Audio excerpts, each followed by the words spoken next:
What's the story, Internet? Shut up and sit down.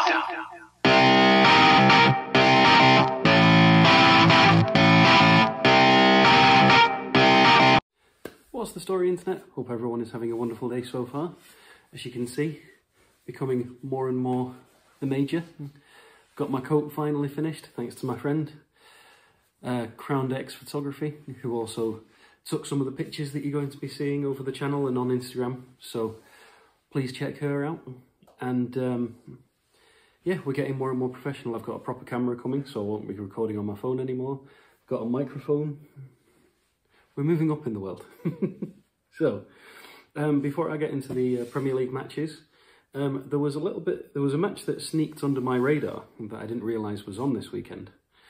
There was the Old Firm derby, and Rangers beat Celtic 1-0 to continue their undefeated run. If I remember correctly, this means that that they've played 37, won 35 and drawn 2, something like that. So a pretty incredible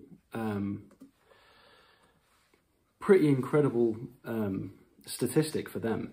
So yeah, Rangers won 1-0. I'm just trying to find the scorer because it doesn't want to tell me. Oh, it was a McGregor own goal. That's why I couldn't see it. It was on the Celtic side. So yeah, heartbreak for Celtic fans there. But fair play to Rangers and fair play to Steven Gerrard, because I don't think anyone expected him to do the things that he's been doing with Rangers. So yeah, fair play. Rangers are a tough side to go and play in Scotland at the minute. So fair play, fair play. So, and then I'm just having a look because we had a couple of La Liga matches. Doesn't look like there was anything too exciting. Real Madrid won, Barcelona won, so nothing out of the ordinary there. Real Sociedad drew though, so that's interesting for the table, because that moves them down to third. So they were doing so well, and now they've just sort of fallen off. It's good news for Manchester United fans because we're playing them in the Europa League. So anyway, into the important ones, into the Premier League fixtures. So obviously there is a match on Monday, so I'm going to do a video tomorrow previewing that. There's also the League Cup semi-final, so Manchester derby and Tottenham versus, I think it's Brentford. Yeah, I'm pretty sure it's Brentford in the other semi-final. So let me just pull that up.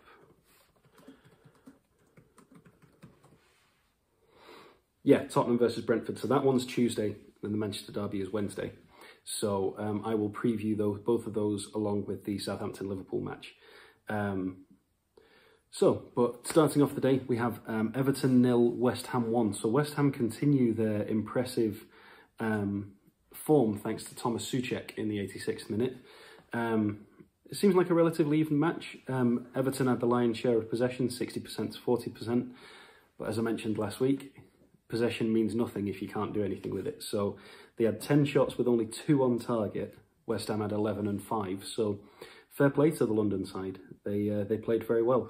This drops Everton down to 6th. They are level on points with Manchester City, but Manchester City have a game in hand. And this brings West Ham up to 10th. They are 3 points ahead of Arsenal.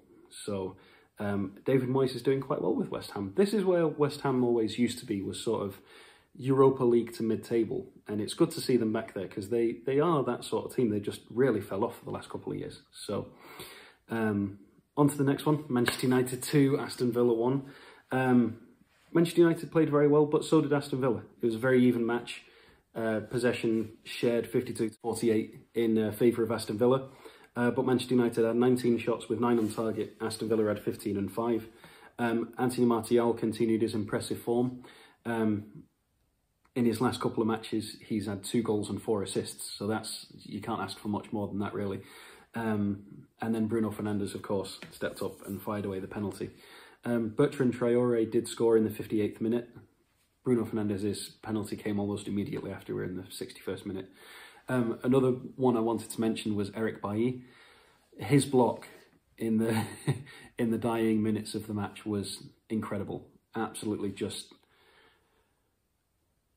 world class. That was worth a goal. It really was. So, next match, we had Tottenham versus Leeds. Tottenham won 3-0. Tottenham just blew Leeds away, really. Again, possession. Leeds had 64% possession. Doesn't mean anything. 20 shots and 7 on target for Spurs. 18 and 5 on target for Leeds. A very, very entertaining match. And then Matt Doherty got sent off in the 92nd minute. So that means that Spurs will be without him in the next match. And depending on how egregious it was, maybe even 3 matches.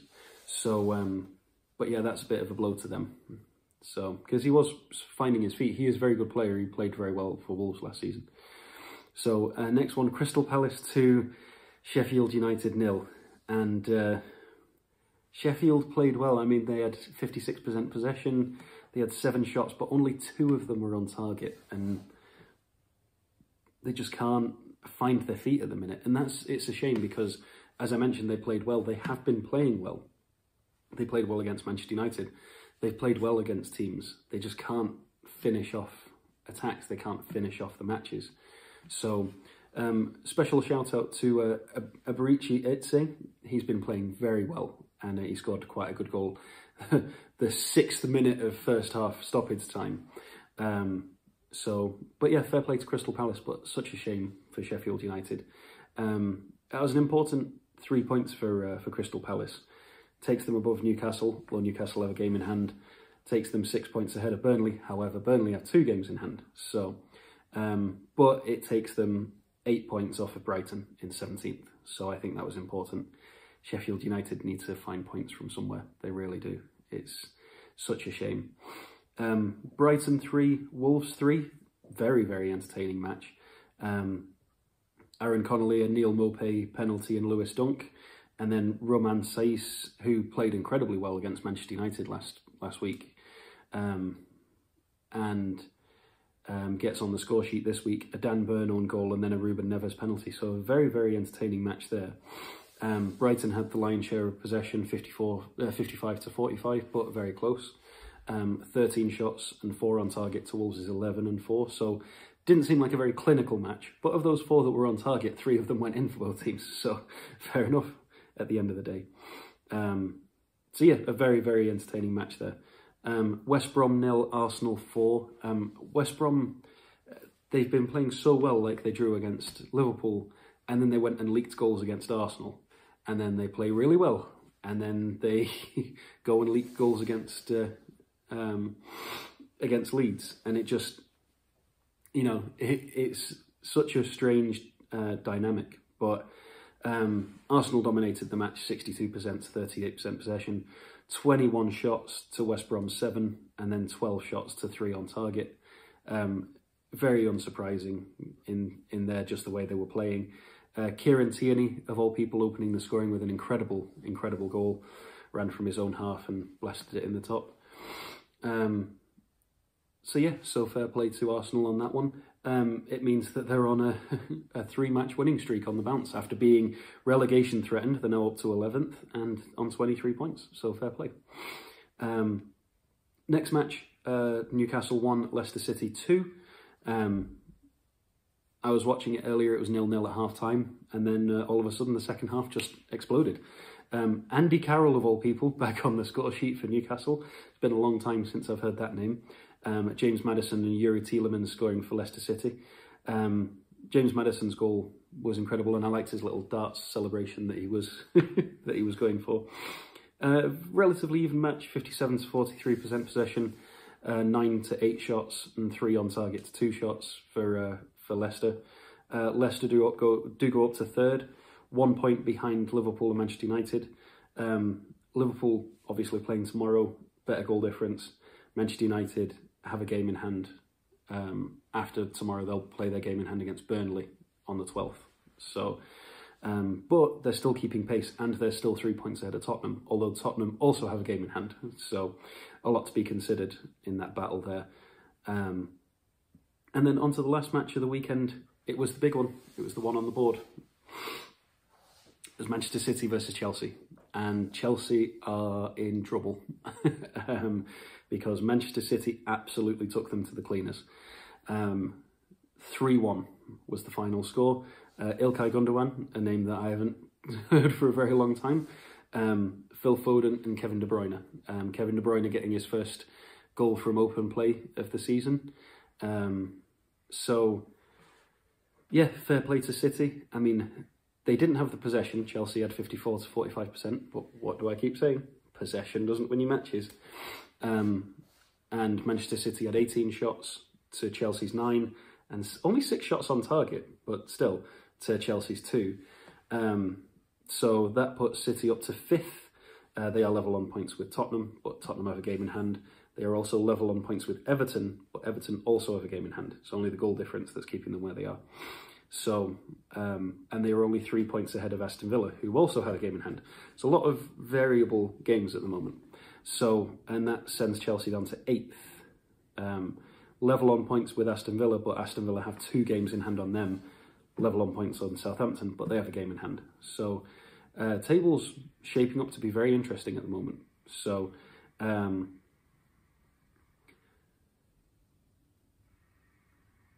yeah, and then the match tomorrow, we have Southampton against Liverpool.